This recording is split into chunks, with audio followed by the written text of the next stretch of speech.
commence par vous, Jean-Michel, et vous revenez sur cette pétition pour poursuivre l'État français pour inaction climatique qui connaît un grand succès. On l'a vu d'ailleurs dans le journal. Oui, alors ce sont 4 ONG environnementales qui ont écrit cette pétition, qui la soumettent donc à signature. 1 600 000 personnes l'avaient signée ce matin.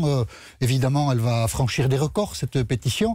Qu'est-ce qu'on reproche ? On reproche à l'État de ne pas respecter ses engagements climatiques. Et la pétition cite, c'est juste d'ailleurs, que l'État ne respecte pas ses engagements en matière de réduction à effet de serre. Et que propose la pétition ? Ces ONG ont alerté le gouvernement. Dans 2 mois, si vous ne prenez pas des engagements précis, concrets, si vous ne modifiez pas la trajectoire, on saisit la justice. Alors c'est super excitant. On signe et on va participer à une action judiciaire qui va punir l'État. Évidemment, on a envie de signer. Mais il faut bien le dire, la démarche est assez bête.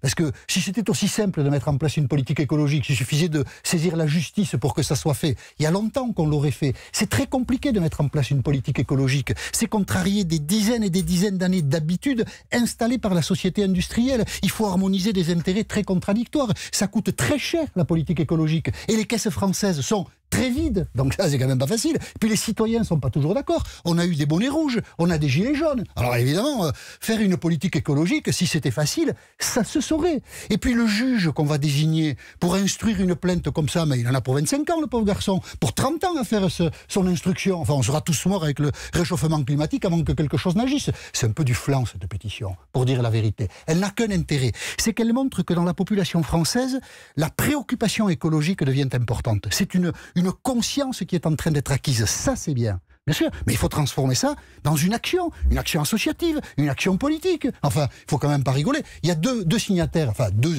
initiateurs de la pétition. Il y a Nicolas Hulot et Cécile Duflot, là, parmi les ONG. Mais ils ont bien compris que c'était pas facile, l'action politique. Mais il y a aussi les élections européennes qui approchent. C'est pas aussi une démarche électoraliste ? Non, je pense pas, parce que pour le coup, aucune des listes ne va sérieusement prendre en compte tout ça. Enfin, s'il y a la liste écologiste, vous me direz, mais...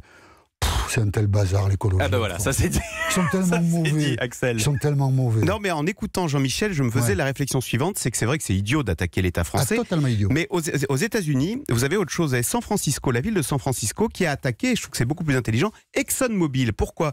Parce que San Francisco, face à la montée de la mer, des océans, est obligé de construire des digues. Et il dit, moi, ces digues, je les construis à cause du réchauffement climatique. Et donc, il va attaquer celui qu'il estime être le responsable du réchauffement climatique, qui est ExxonMobil. Je trouve que la démarche est plus intéressante, intelligente, et c'est une façon de mettre ExxonMobil face à ses responsabilités. Moi, je vais attaquer Nicolas Hulot pour défaillance politique. Ou Cécile Duflot pour nullité politique. C'est un peu tard pour Nicolas Hulot, en tout cas. Alors, juste pour finir, on va beaucoup parler de cette pétition, mais il faut le savoir, c'est une baudruche, cette pétition. Une baudruche, nous dit Jean-Michel Apathy. Comme j'avais ma chute, je voulais la placer.